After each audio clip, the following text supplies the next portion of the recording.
ತ್ರಿವಿಧ ದಾಸೋಹಿ ಲಿಂಗೈಕ್ಯ ಡಾಕ್ಟರ್ ಶಿವಕುಮಾರ ಸ್ವಾಮೀಜಿಗಳ ಜನ್ಮ ದಿನೋತ್ಸವದ ಪ್ರಯುಕ್ತ ತುಮಕೂರಿನ ಸಿದ್ದಗಂಗಾ ಮಠದಲ್ಲಿ ಏಪ್ರಿಲ್ 1ರಂದು ನಡೆಯಲಿರುವ ಕಾರ್ಯಕ್ರಮದಲ್ಲಿ ರಾಷ್ಟ್ರಪತಿ ದ್ರೌಪದಿ ಮುರ್ಮು ಪಾಲ್ಗೊಳ್ಳಲಿರುವ ಹಿನ್ನೆಲೆಯಲ್ಲಿ ಕೇಂದ್ರ ಜಲಶಕ್ತಿ ಹಾಗೂ ರೈಲ್ವೆ ಖಾತೆ ರಾಜ್ಯ ಸಚಿವ ವಿ ಸೋಮಣ್ಣ ಸಿದ್ಧತೆ ಕುರಿತು ಇಂದು ಪರಿಶೀಲಿಸಿದರು.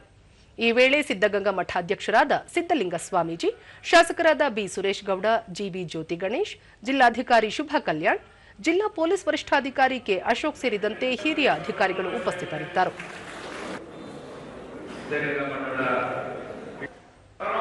ಬಳಿಕ ವಿ ಸೋಮಣ್ಣ ರಾಷ್ಟ್ರಪತಿಗಳ ಭೇಟಿ ಹಿನ್ನೆಲೆಯಲ್ಲಿ ಯಾವುದೇ ಲೋಪವಾಗದಂತೆ ಬಿಗಿ ಭದ್ರತೆ ಹಾಗೂ ವ್ಯವಸ್ಥಿತ ಸಿದ್ಧತೆಗಳನ್ನು ಕೈಗೊಳ್ಳಲು ಅಧಿಕಾರಿಗಳಿಗೆ ಸೂಚಿಸಿದರು.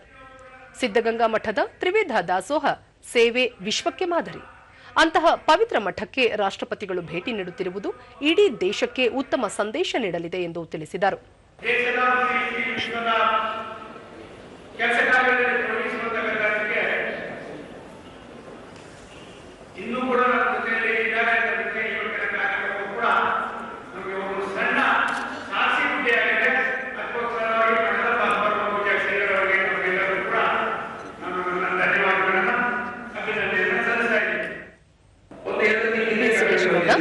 ಆರು ಶತಮಾನಗಳ ಇತಿಹಾಸವಿರುವ ಸಿದ್ದಗಂಗಾ ಮಠದ ಅನ್ನ, ಆಶ್ರಯ ಮತ್ತು ವಿದ್ಯಾ ಸೇವೆ ಜಗತ್ತಿನಾದ್ಯಂತ ಪಸರಿಸಿದೆ.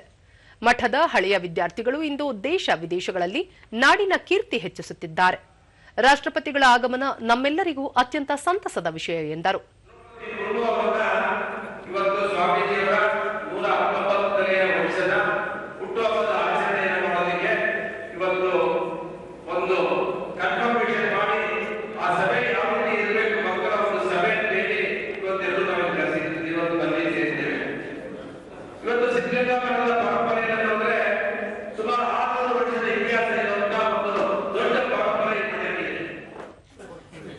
ಇದಕ್ಕೂ ಮುನ್ನ ಸಂಸದರ ಕಚೇರಿಯಲ್ಲಿ ಸಾರ್ವಜನಿಕರ ಅಹವಾಲು ಸ್ವೀಕರಿಸಿದರು.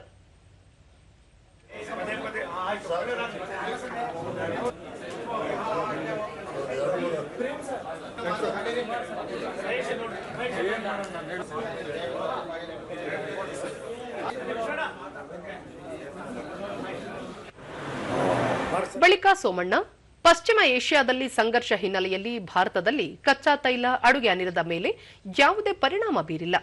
ಜನರು ಆತಂಕ ಪಡುವ ಅಗತ್ಯವಿಲ್ಲ. ದೇಶದ ಜನರನ್ನು ಸುರಕ್ಷಿತವಾಗಿಡಲು ಎಲ್ಲಾ ಕ್ರಮ ಕೈಗೊಳ್ಳಲು ಕೇಂದ್ರ ಸರ್ಕಾರ ಸಿದ್ಧವಿದೆ ಎಂದರು. ಯಾವ ರೀತಿ ಸಂರಕ್ಷಣೆ ಮಾಡಬೇಕು ಅನ್ನೋದಕ್ಕೆ ರಾಷ್ಟ್ರದ ಪ್ರಧಾನಮಂತ್ರಿಗಳ ದೂರದೃಷ್ಟಿಯಿಂದಲೇ ಭಾರತ ಸರ್ಕಾರ ಎಲ್ಲ ಥರದ ಕ್ರಮವನ್ನು ಕೂಡ ತೆಗೆದುಕೊಂಡಿದೆ. ಒಂದು 3-4 ದಿವಸದಲ್ಲಿ ಒಂದು ತಿಳಿ ವಾತಾವರಣ ಆಗ್ತದೆ ಅನ್ನೋದು ಕೆಲವು ಬಂದಿರತಕ್ಕಂಥ ಕೆಲವು ಸಂದರ್ಭ ಸನ್ನಿವೇಶವನ್ನು ಕೂಡ ಅರ್ಥ ಮಾಡಿಕೊಂಡು ದೇಶದಲ್ಲಿ ಇರ್ತಕ್ಕಂಥ ಈ ಒಂದು ಗೊಂದಲ ಏನಿದೆ ಇದನ್ನು ನಿವಾರಣೆ ಮಾಡೋದಕ್ಕೆ ಭಾರತ ಸರ್ಕಾರ ಎಲ್ಲ ಥರದ ಕ್ರಮವನ್ನು ತೆಗೆದುಕೊಂಡಿದೆ. ಪ್ರಶ್ನೆಯೊಂದಕ್ಕೆ ಉತ್ತರಿಸಿ ದಾವಣಗೆರೆ ಹಾಗೂ ಬಾಗಲಕೋಟೆ ಉಪಚುನಾವಣೆಯಲ್ಲಿ ಬಿಜೆಪಿ ಗೆಲುವು ನಿಶ್ಚಿತ ಎಂದು ವಿಶ್ವಾಸ ವ್ಯಕ್ತಪಡಿಸಿದರು. ಕರ್ನಾಟಕದಲ್ಲಿ ಇರ್ತಕ್ಕಂಥ ದಾವಣಗೆರೆ ಮತ್ತು ಬಾಗಲಕೋಟೆಯನ್ನು ಭಾರತೀಯ ಜನತಾ ಪಕ್ಷ ನಿರಾಯಸವಾಗಿ ಗೆಲ್ತಾರೆ.